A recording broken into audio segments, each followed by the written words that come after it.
En cualquier tiempo, en cualquier época, para cualquier pueblo, el agua siempre ha sido la primera riqueza.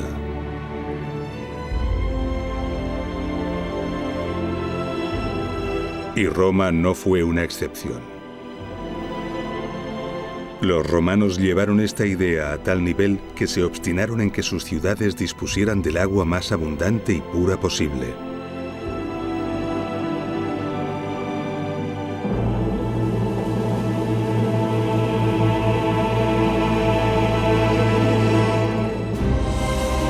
Para lograrlo, inundaron el imperio de osadas obras de ingeniería destinadas a transportar las aguas desde los más ricos manantiales hasta sus ciudades.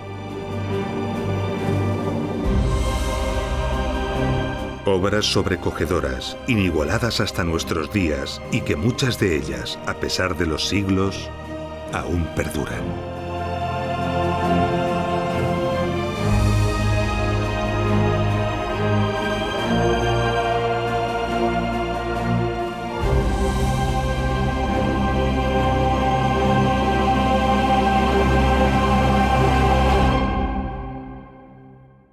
Año 29 a.C.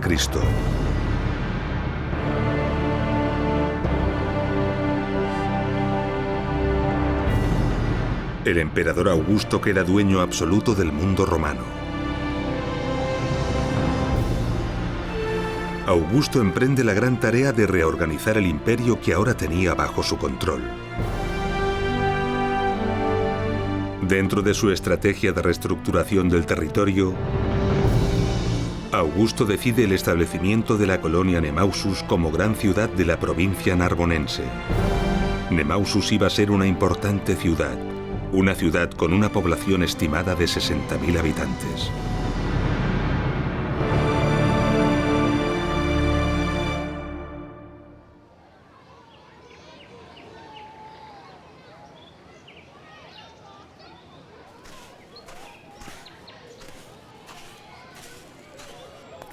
Y así fue.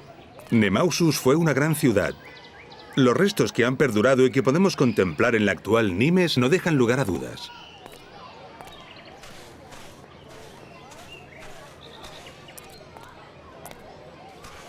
Una ciudad de tales dimensiones, con una población tan numerosa, debía tener preparado un importante suministro de agua.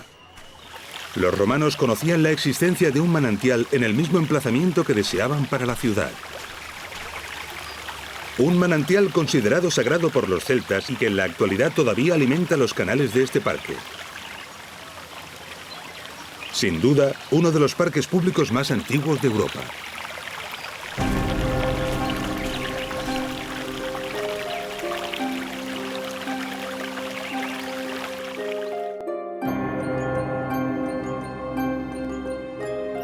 Además de estas fuentes, los romanos disponían de un caudaloso río a tan solo 5 kilómetros al norte, el río Gard. Para muchos pueblos y civilizaciones esto habría sido más que aceptable. Pero para los romanos el caudal de estas fuentes no era suficiente y la calidad del agua del río no era la deseada. Eran necesarias unas fuentes con un agua de calidad extraordinaria y con un gran caudal, un suministro que tuviera un dilatado horizonte para poder abastecer a una gran población que seguramente estaría en continuo crecimiento durante siglos. Los romanos las buscaron y las encontraron aquí, en Ucés. La fuente del Euro. Un poderoso manantial que hoy, 2000 años después de ser aprovechado por los romanos y tal y como ellos sospecharon, sigue brotando con un poderoso caudal y una extraordinaria calidad.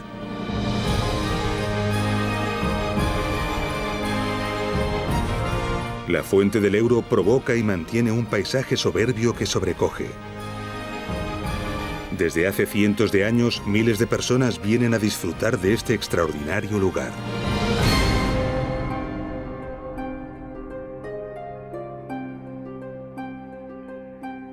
Pero la fuente del Euro estaba a 21 kilómetros en línea recta del emplazamiento deseado para la ciudad. Además, Todo el terreno al norte de Nimes es muy abrupto. Y entre la ciudad y las fuentes se desarrolla el profundo cañón del río Gard que sería necesario cruzar transversalmente. ¿Cómo trasladar el agua salvando esta enorme distancia y superando los obstáculos que el territorio ofrecía? Los ingenieros romanos sabían cómo hacerlo. Construirían un canal, construirían un acueducto. Así que los mejores ingenieros debieron ser convocados. Era necesario proyectar y construir rápidamente. La ciudad no podría funcionar sin la garantía del recurso vital. Pero antes de todo era necesario asegurar que la ubicación deseada para la ciudad era posible.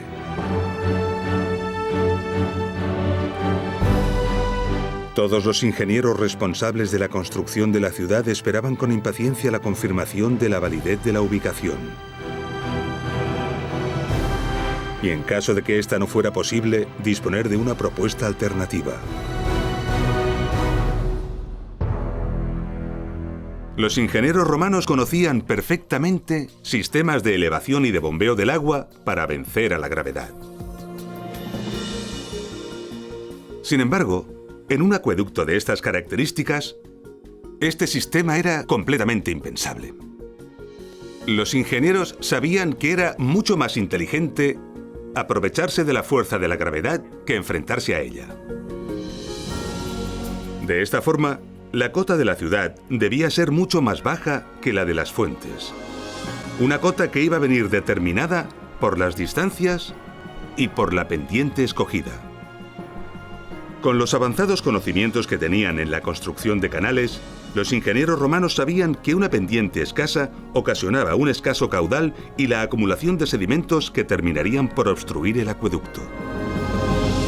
Por el contrario, una pendiente demasiado pronunciada daba lugar a velocidades agresivas que erosionaban y ponían en peligro la canalización. El rango de pendientes admisibles para que no se ocasionaran estos problemas es ínfimo. El mínimo está en torno a 10 centímetros de caída por cada kilómetro.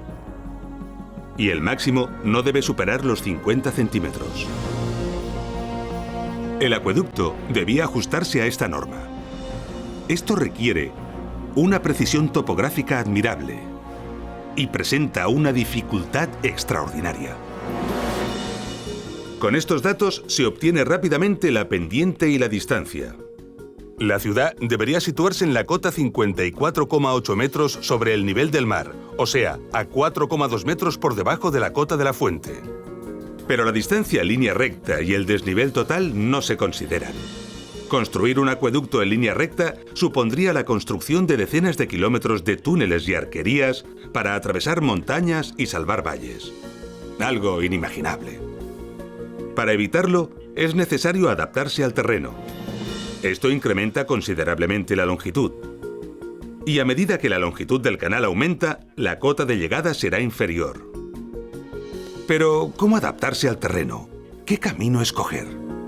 El camino idóneo surge rápidamente si cortamos el terreno con un plano horizontal que parta de la cota de las fuentes y llegue hasta la zona escogida para la ciudad. Y esto lo sabían perfectamente los romanos.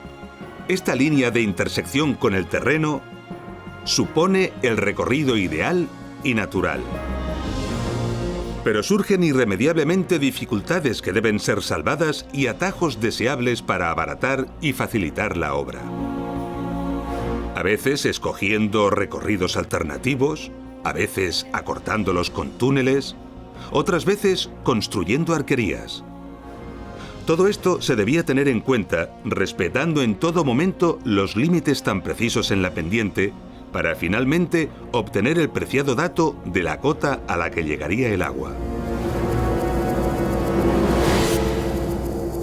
La ciudad debería situarse obligatoriamente por debajo de esta cota, para así ser suministrada de agua por efecto de la gravedad.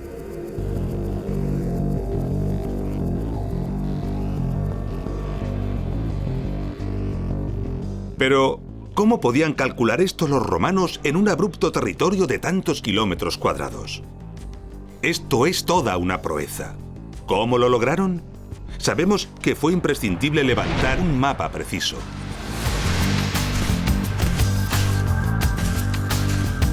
Con ayuda de la dioptra, tuvieron que medir los ángulos horizontales de los puntos de las cimas de las montañas, los vértices geodésicos.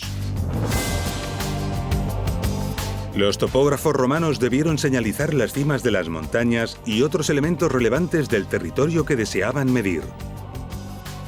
La dioptra permite apuntar con certeza a cada uno de estos elementos y medir con precisión los ángulos horizontales que formaban respecto a su posición. Esto se debió repetir desde multitud de puntos distintos con el fin de obtener una colección de triángulos de los que conocían los ángulos. Después, por trigonometría, calcularon las distancias. Con esta información se puede construir un mapa de precisión del territorio. Hoy a esta ciencia se le llama geodesia. Pero además, en este caso, se iba a construir un canal. Así que debieron medir también los ángulos verticales entre los vértices de los triángulos formados y entre estos y los fondos de los valles. De esta forma lograron también calcular las alturas de todos los elementos de interés, información que debió ser incorporada al mapa del territorio. Un mapa completísimo conteniendo distancias y alturas. Y con todos estos datos, se calculó y se decidió el trazado exacto del acueducto.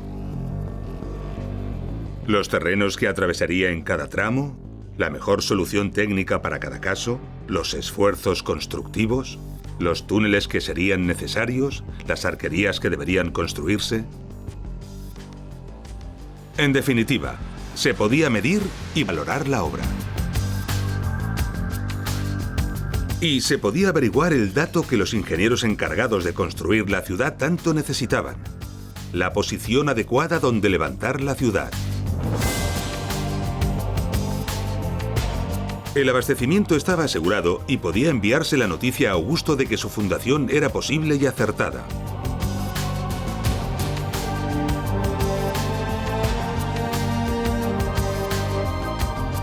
Roma debía dar su aprobación al gasto, dotar de los fondos necesarios y nombrar a los responsables de las obras y gestores de estos fondos.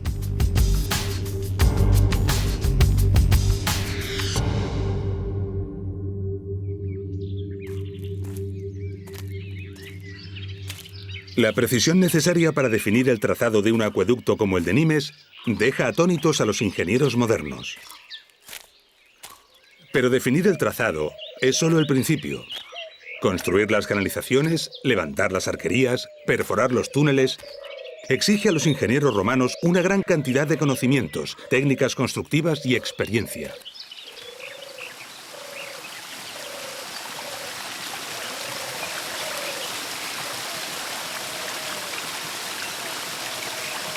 Nos encontramos en la fuente del Euro. El agua se recogía aquí, en el manantial, desde una arqueta cerrada y se conducía también por un canal completamente cerrado. Este canal se mantenía durante todo el trazado del acueducto hasta su destino. Un canal que debió ser hábilmente diseñado para lograr resistir el paso del agua y del tiempo. Esto requiere una depurada y cuidada técnica constructiva. En la mayor parte del trazado, el canal discurre enterrado. El proceso constructivo en estas circunstancias era el siguiente: se abría una zanja a cielo abierto.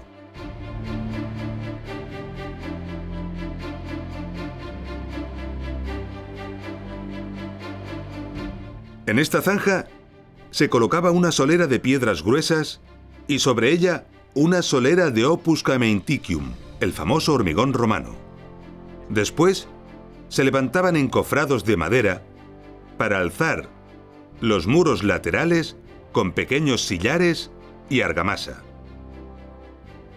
Para cerrar el canal, a fin de protegerlo de la intemperie y de la luz, se construía mediante una cimbra la bóveda de mampostería y argamasa.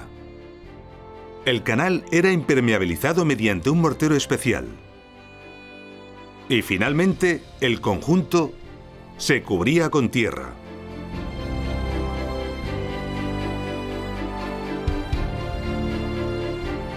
Las dimensiones finales del canal permiten transportar perfectamente el caudal deseado. Además, cabe sobradamente una persona, algo importante para las labores de mantenimiento.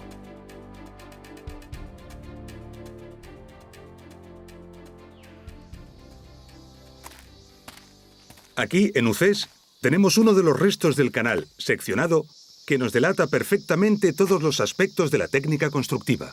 Bajo la solera, aunque no se ve, los cantos gruesos. Las paredes, de pequeña mampostería y argamasa, igual que la bóveda. Y aquí, el mortero impermeabilizante.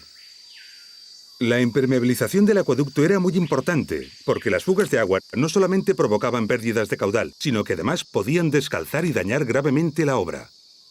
Este mortero, que era un impermeabilizante excelente, estaba formado a base de cal y cerámica molida, normalmente ladrillos o tejas. Este mortero se llamaba opus igninum, y aquí podemos verlo perfectamente. En las juntas de hormigonado, los ingenieros romanos pusieron un cordón de este material. Esto es debido a que las juntas de hormigonado son las que más sufren este problema, principalmente por la dilatación. Este cordón, llamado bocel, resuelve el problema a la perfección. Podemos observar que la superficie final de las paredes está recubierta con esta especie de pintura roja. Toda la canalización del acueducto de Nimes está recubierta de esta forma. Desconocemos su utilidad, pero algunas teorías apuntan a una función bactericida.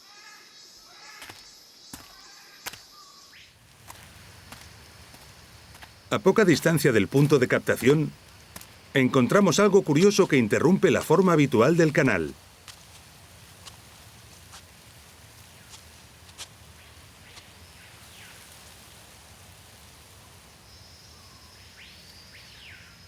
En poco tiempo de observación, un técnico moderno entiende perfectamente su función. El agua llegaba por aquí, proveniente de las fuentes, y se encontraba con un ensanchamiento en forma de arqueta y una derivación. Las guías realizadas en la piedra nos indican que aquí hubo unas compuertas.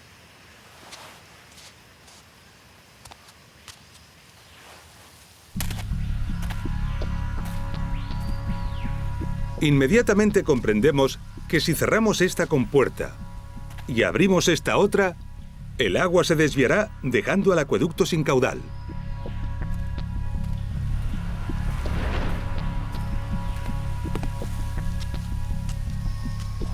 Podemos reconstruir de forma evidente y sencilla cómo funcionaba. Las compuertas no solo servían para desviar la totalidad del agua y dejar seco el acueducto, sino que también servían para regular el caudal desviando el no deseado. A partir de aquí, el canal continúa hasta Nimes enfrentándose al reto orográfico. Las alternativas al trazado natural del canal apoyado en el suelo pueden ser muchas. De igual forma que a veces incrementar el recorrido para salvar obstáculos puede ser útil, también puede ser útil acortarlo mediante la ejecución de un túnel. Para realizar los túneles en el acueducto de Nimes, los ingenieros romanos primero delimitaron los tramos, luego los replantearon y finalmente realizaron pozos de registro regularmente distanciados. Llegados al fondo del pozo, excavaban el canal en ambas direcciones, trasladando el replanteo con la ayuda de plomadas.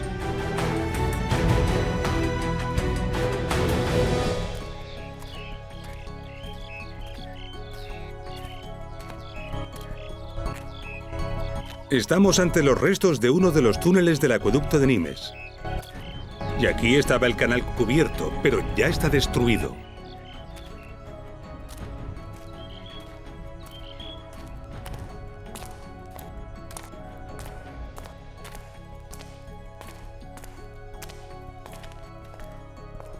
Aquí tenemos un primer pozo de registro.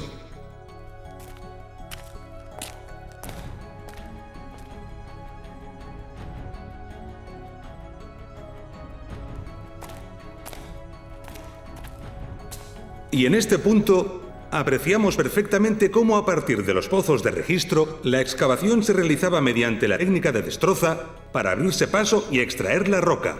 Después se refinaba el resultado. Entre ambos pozos, los equipos de excavación se encontraban. Aquí vemos un frente de avance y aquí vemos el otro. Esto nos delata que estamos ante un punto de encuentro.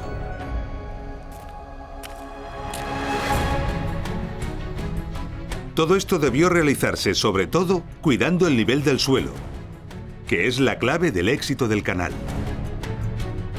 La pendiente como condicionante debía controlarse durante todo el túnel, enlazando perfectamente con las cotas de entrada y de salida.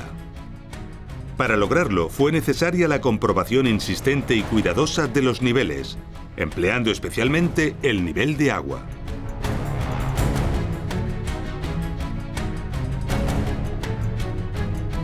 En ocasiones, para salvar valles, los ingenieros romanos construían arquerías. El objetivo de las arquerías era mantener el canal elevado, salvando el obstáculo y manteniendo la pendiente. Las arquerías se construían de sillares u otros materiales adecuados y se diseñaban cuidadosamente para afrontar los retos particulares del lugar. En estos casos, para la sección del canal, los ingenieros romanos optaban por una fábrica rectangular, empleando grandes losas para cubrir la canalización en lugar de las bóvedas.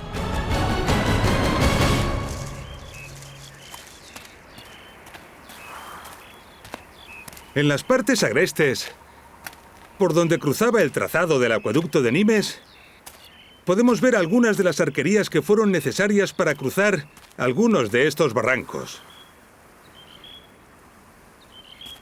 Y aquí tenemos una de ellas.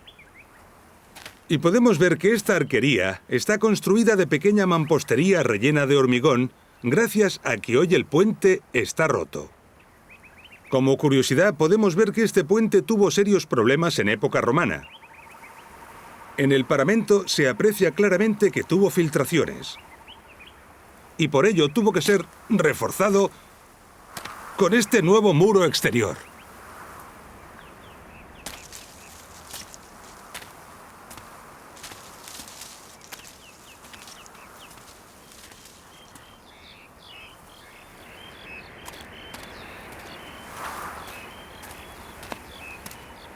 Sobre la arquería, podemos ver los restos del canal, conservando todos los atributos que ya conocemos, menos la cubierta, ya desaparecida. Vemos perfectamente los muros. Aquí el opus signinum y aquí algo nuevo, la concreción calcárea. Procede del carbonato cálcico disuelto en el agua, que se va fijando poco a poco en las paredes del canal. Es el mismo fenómeno que las estalactitas y las estalagmitas de las cuevas. Este tremendo espesor de concreción calcárea evidencia que el acueducto de Nimes estuvo en funcionamiento durante cientos de años.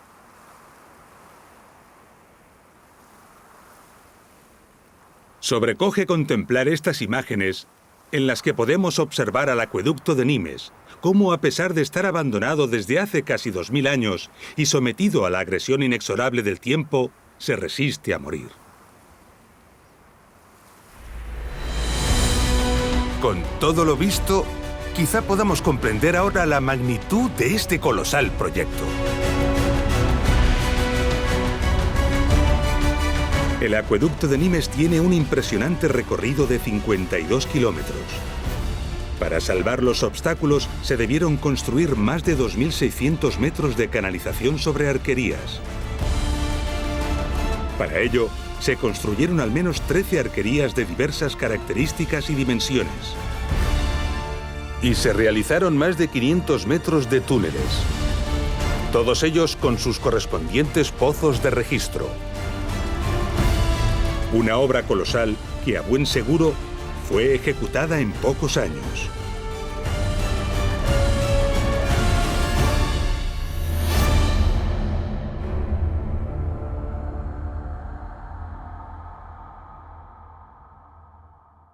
Impresionante. Pero hemos olvidado una de las grandes dificultades que la construcción del acueducto de Nimes implicaba: salvar el profundo cañón del río Gard.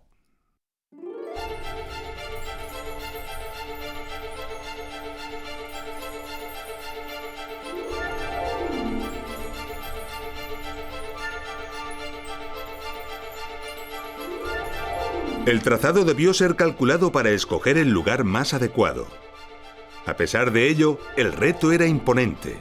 Obligaba a salvar una altura de 49 metros y una distancia de 360. Como veremos más adelante en nuestro apasionante documental, los romanos disponían de varias soluciones para afrontar este problema.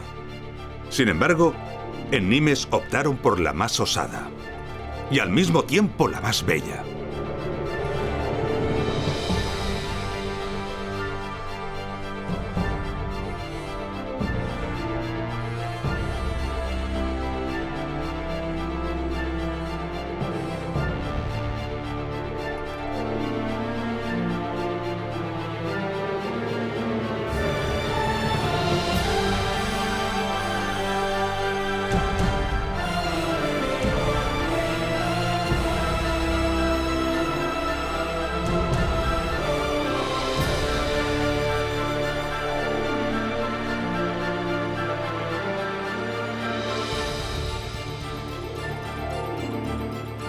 El puente de Gard, una de las arquerías más bellas e impresionantes del imperio. Formado por unos 11.000 bloques de piedra, la mayor parte de ellos con un peso de 6 toneladas, se eleva imponente como un edificio de 16 plantas. 50.400 toneladas de piedra. Los ingenieros romanos planificaron y levantaron una extraordinaria estructura que debía resistir las enormes y demoledoras tensiones provocadas por los vientos y las frecuentes crecidas del río Gard. Su éxito fue tal que aquí lo tenemos 20 siglos después.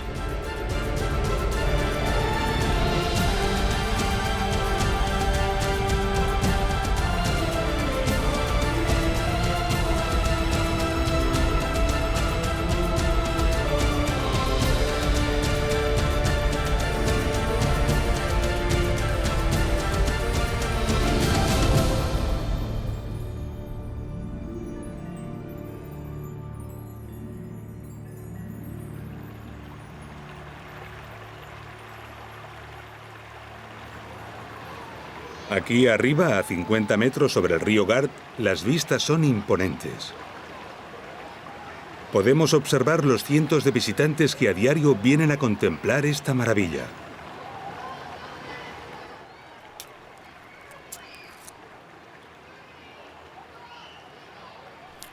Estamos sobre la canalización, que en algunos tramos está desprovista de las losas que la cubrían. A lo largo de ella podemos apreciar los detalles constructivos que ya hemos ido conociendo. La solera, con su pendiente imperceptible a simple vista. La impermeabilización. La concreción calcárea.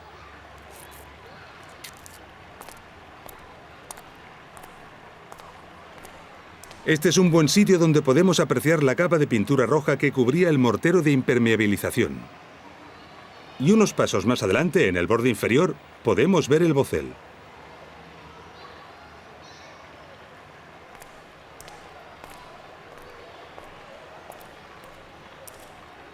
Una curiosidad es esta alteración en la concreción calcárea. Todas las concreciones conservadas en el acueducto de Nimes conservan esta huella. Una hipótesis sería que durante un tiempo la temperatura varió notablemente, dejando la huella del hecho registrada en la concreción. Quizás sea este un misterio que nunca lleguemos a descubrir.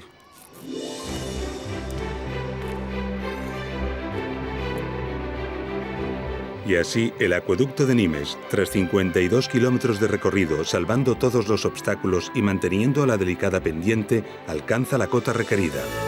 El lugar donde entregar el agua que debía alimentar a la ciudad de la antigua Nimes.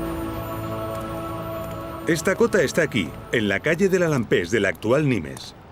Estamos a 21 kilómetros en línea recta de la fuente del Ebro, pero tan solo a 12 metros y 30 centímetros de diferencia de altura. La ciudad debía situarse obligatoriamente por debajo de esta cota. Y este es el lugar a donde llegaba el agua y desde donde se distribuía, el Castellum Divisorium.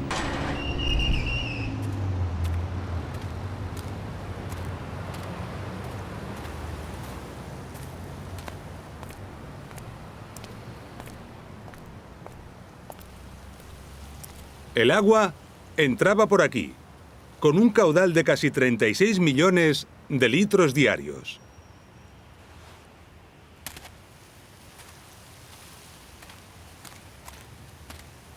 Cada litro de agua que salía por esta boca tardaba 12 horas en recorrer los 52 kilómetros que la separan de las fuentes de Uzés. El Castellum Divisorium, como su nombre indica, se encargaba de recoger el agua y distribuirla a la ciudad a través de diversas conducciones. Cada una de ellas era destinada a un uso distinto o a un barrio diferente. Después de garantizar el caudal para los usos prioritarios, el agua sobrante era evacuada por 3 tubos verticales que se encontraban en estos 3 agujeros. Esto permitía mantener un caudal mínimo de agua en el alcantarillado de la ciudad. De esta forma, se conseguía una limpieza eficaz del alcantarillado, asegurando la salubridad en la ciudad, no solo para evitar los malos olores, sino sobre todo las enfermedades.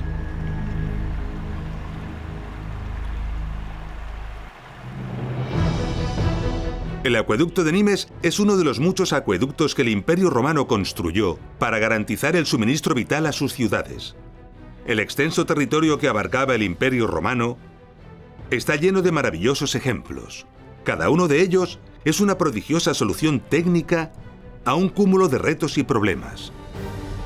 Lo que hemos visto y conocido en el acueducto de Nimes nos permitirá ahora comprender y disfrutar en plenitud los extraordinarios ejemplos que nos quedan por ver. Comencemos por Tiermes, una pequeña ciudad situada en la Celtiberia, en el centro de la península ibérica.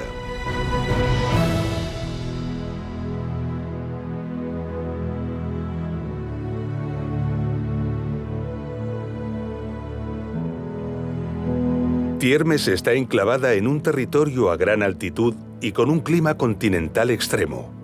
Calor en verano y mucho frío en invierno. Pobre en terrenos agrícolas, quizás subsistiera de la ganadería y más probablemente del comercio que seguramente le permitía su estratégica situación como cruce de caminos e importante nudo de comunicaciones.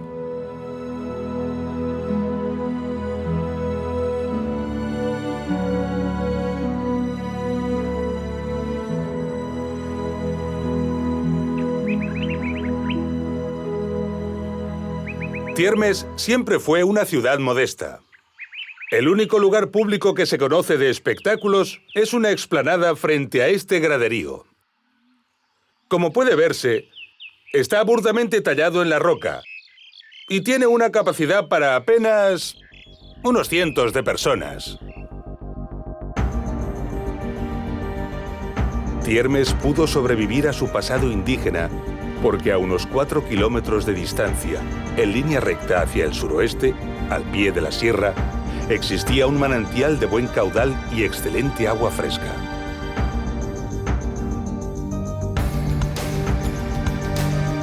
Los ingenieros romanos planificaron un canal de unos 6 kilómetros de longitud que tuvo que atravesar un terreno tortuoso y con continuos afloramientos rocosos.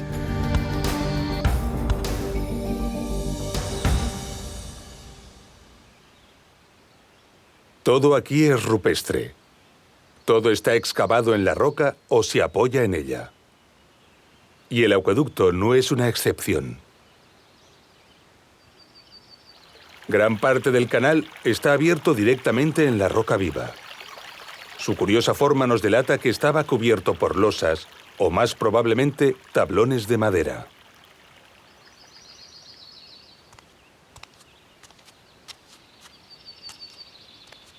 Y lo mismo sucede en esta arqueta de derivación.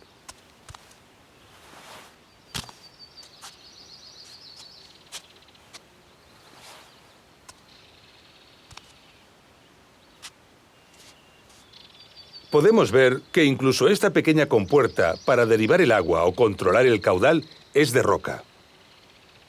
En el lado sur de la ciudad se conserva un túnel.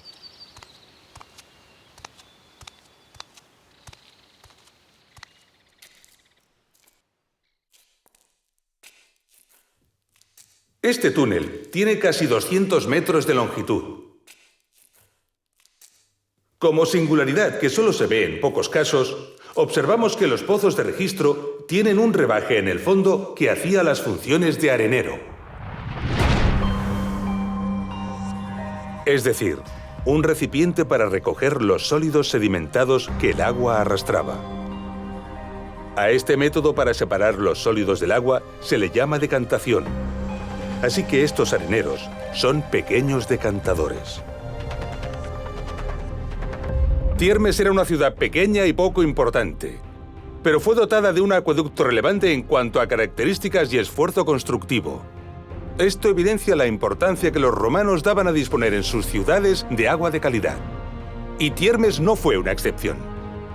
Todo el imperio estaba sembrado de ciudades modestas, provistas de acueductos impresionantes. Veamos otro ejemplo representativo de esta afirmación. A tan solo 250 kilómetros de Tiermes, encontramos el acueducto de Albarracín a Cella. Cella era una ciudad romana de poca entidad. Se encontraba en la cuenca del río Ebro. Sin embargo, el manantial escogido estaba situado en la cuenca del río Turia. Los 25 kilómetros de recorrido del acueducto que se decidió realizar suponen un trasvase entre ambas cuencas, uno de los trasvases entre cuencas más antiguos de la humanidad.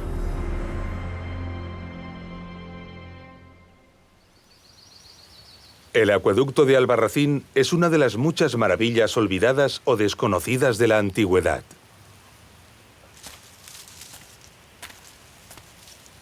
Por la particularidad del territorio en que se encuentra, debió requerirse una inversión económica colosal, además de esfuerzo e ingenio para hacer realidad esta obra. En el inicio del trazado, los escarpes rocosos obligaron a realizar túneles a poca distancia de las paredes de roca. La línea de ventanas revela perfectamente por dónde discurren las galerías.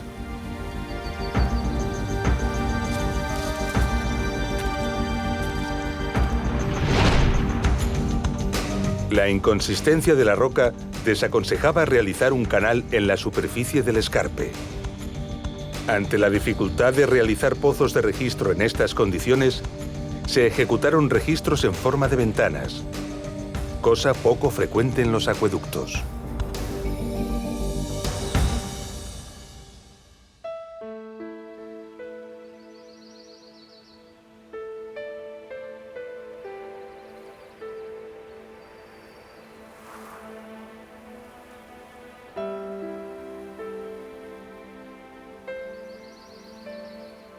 Pasearse por este territorio nos hace comprender la osadía que los romanos desplegaron para enfrentarse a este proyecto.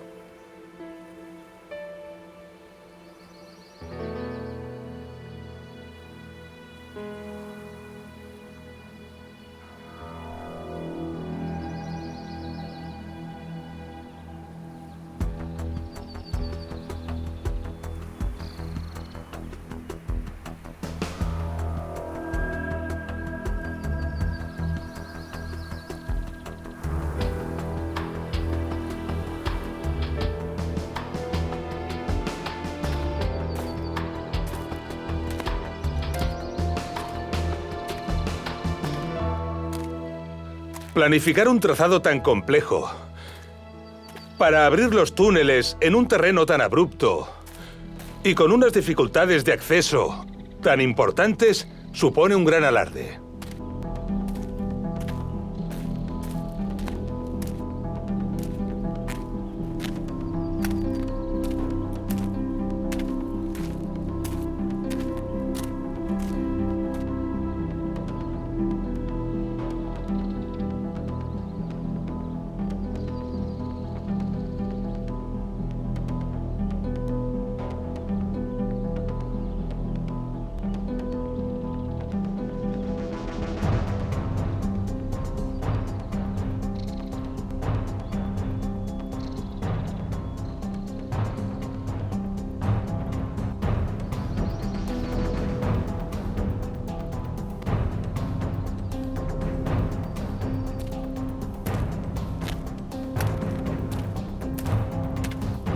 A las dificultades de planificación del trazado se unieron además serios problemas constructivos.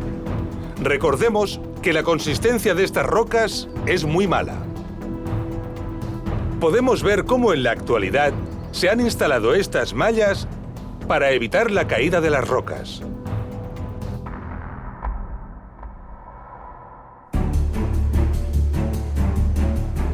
A unos 18 kilómetros de recorrido en dirección este, el acueducto gira repentinamente hacia el noreste.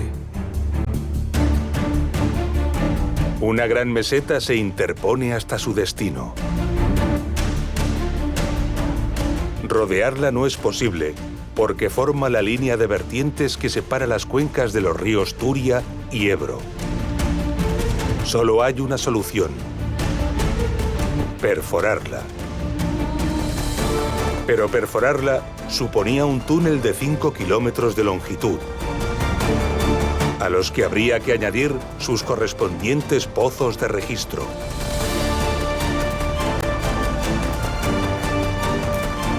Algo que suponía una dificultad y un volumen de trabajo colosal.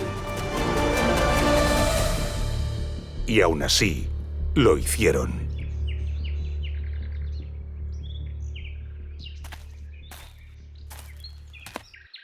Allí detrás de esas lomas están los escarpes rocosos que hemos visto. El canal recorría este valle exactamente por allí para enfrentarse a la meseta justo en este punto.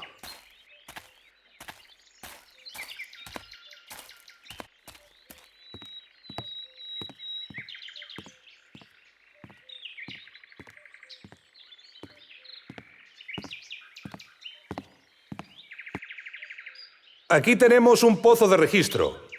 Recordemos que estos pozos servían para efectuar las labores de mantenimiento, aunque mientras circulaba el agua, estaban cubiertos.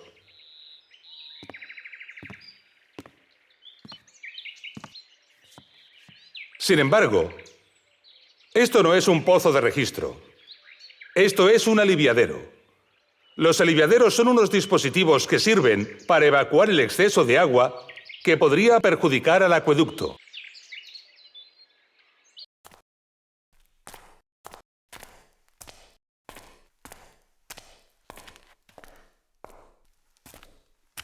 De los 5 kilómetros de túnel, actualmente solo hay accesibles 120 metros.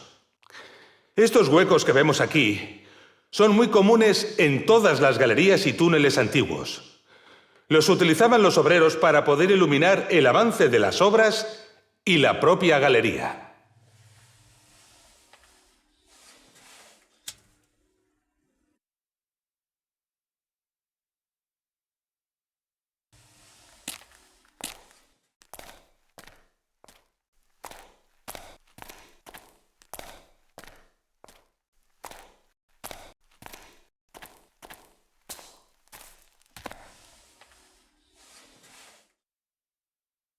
Aquí tenemos un punto con un aspecto muy común en la excavación de las galerías antiguas.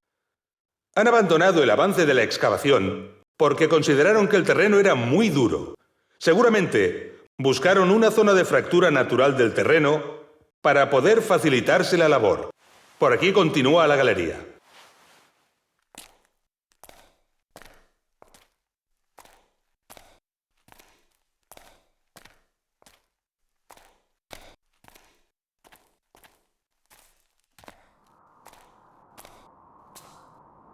Y aquí vemos una diaclasa, la fractura natural del terreno que los excavadores buscaban para facilitar la labor de avance. Y en este pozo de registro vemos cómo el terreno arriba es mucho más inconsistente, lo que obliga a abrir la excavación según se va ascendiendo. Si la anchura de las bocas de los pozos de registro aumenta con la altura de estos, en los pozos de registro más profundos, estas bocas llegan a alcanzar unas dimensiones muy considerables.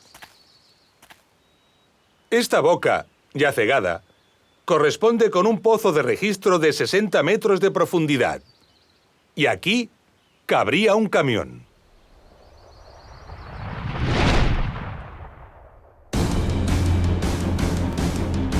Solo ejecutar este pozo supone un trabajo impresionante. Si la distancia media entre pozos es de unos 50 metros, se debieron ejecutar alrededor de unos 100 pozos. Muchos de ellos de unos 60 metros de profundidad. Eso supone unos 35.000 metros cúbicos de roca excavada a mano. Algo verdaderamente colosal.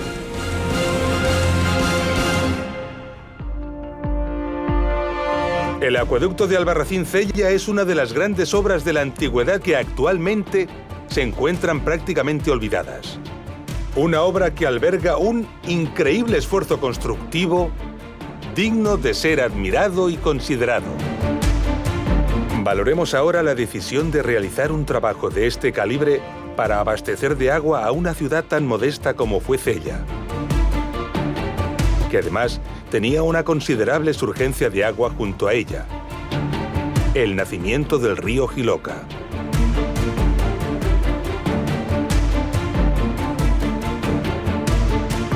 Esta es una prueba contundente de que los romanos no escatimaban esfuerzos para asegurarse un agua constante y de calidad. Hasta ahora hemos conocido ejemplos de ciudades donde los vestigios, la historia y la investigación nos han permitido conocer los manantiales de los que se alimentaban, así como la longitud y el trazado exacto de sus acueductos. Pero no siempre es así. A veces encontramos acueductos que son verdaderos misterios. A unos 100 kilómetros al sureste de Cella encontramos el enigmático acueducto de Chelva.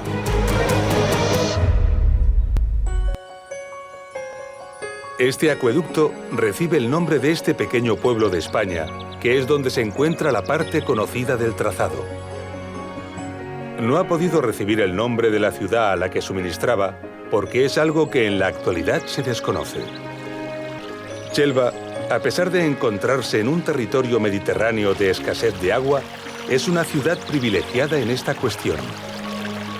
Tiene tantas fuentes naturales que incluso hay una ruta turística que las une para poder visitarlas.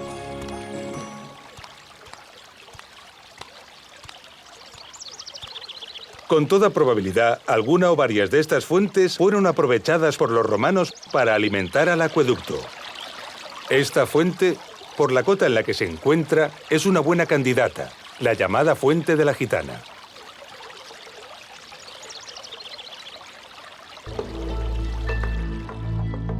Perdidos entre los bosques y las montañas de Chelva, podemos contemplar importantes restos de arquerías. Muchas de estas arquerías están destruidas no porque no hayan resistido el paso del tiempo, sino principalmente por el expolio de sus sillares sufrido durante siglos.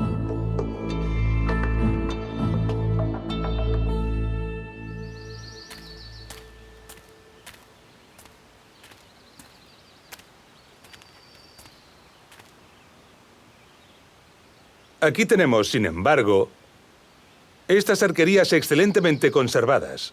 Se construyeron para salvar este impresionante barranco.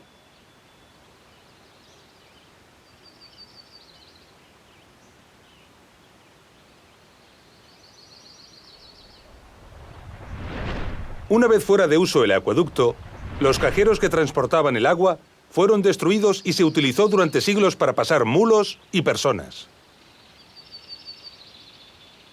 Esta posible función y lo inhóspito del lugar, añadido a su difícil acceso, han preservado a esta arquería del expolio de sus piedras. Transportar estos pesados sillares por este abrupto lugar, a pesar de la excelente calidad de su piedra, es demasiado costoso. Un trabajo que, sin embargo, no disuadió a los constructores para traer hasta aquí estos pesados bloques de roca desde una gran distancia, ya que el tipo de roca de estos sillares no se corresponde con el de las rocas del lugar, que son de muy mala calidad para la talla.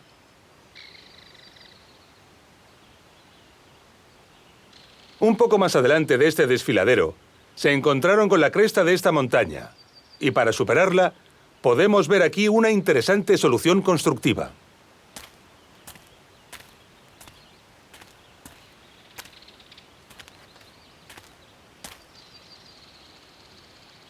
Para atravesar esta cresta, los romanos pensaron en la solución de un túnel. Sin embargo, los peligrosos agrietamientos de esta roca les obligaron a cortar toda la cresta hasta arriba, en toda la altura.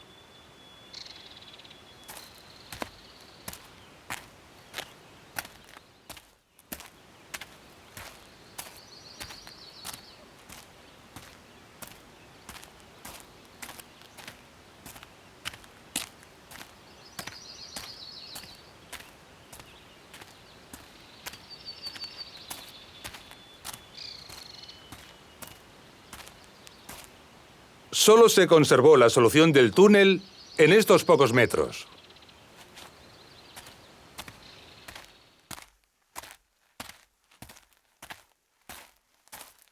Podemos observar el gran número de grietas y fracturas y la inconsistencia de la roca. Este túnel debió dar más trabajo del que los ingenieros romanos pensaron inicialmente.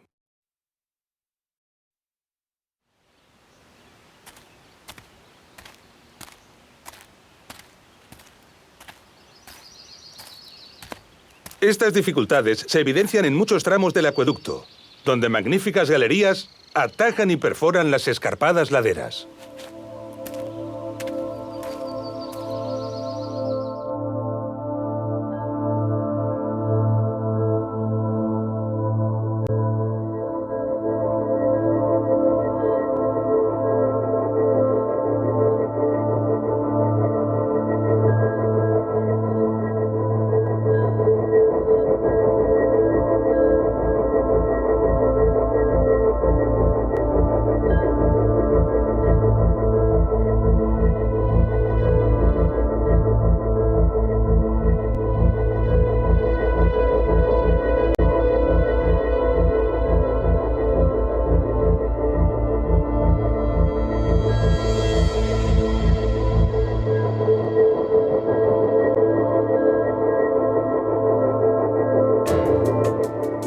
Los motivos por los que el acueducto de Chelva fue construido, las fuentes de las que se alimentaba gran parte de su trazado y la ciudad a la que suministraba son todavía hoy un misterio. Podemos sospechar que la ciudad de destino pudo ser la antigua Edeta, la actual población de Liria, donde se han encontrado restos de importantes complejos termales, pero en realidad aún no lo sabemos. Sin embargo, un detallado estudio aplicando las reglas de diseño y nivelación que conocemos de los acueductos podría despejar estas incógnitas. Estamos al final de nuestro recorrido. En este documental hemos aprendido lo que es un acueducto, las reglas que rigen su diseño y la dificultad que representa su aplicación. Hemos reflexionado sobre la necesidad de obtener mapas precisos para la planificación de la obra y, por lo tanto, la necesidad del dominio de la ciencia topográfica. Hemos visto los conocimientos y las técnicas necesarias para construir e impermeabilizar los canales, perforar los túneles, levantar las arquerías y distribuir el agua.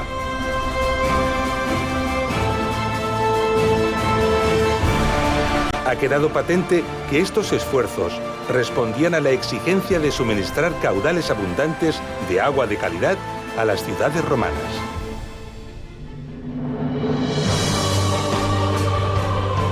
Lo hemos visto en acueductos de gran dificultad constructiva, cuyo destino eran ciudades muy modestas.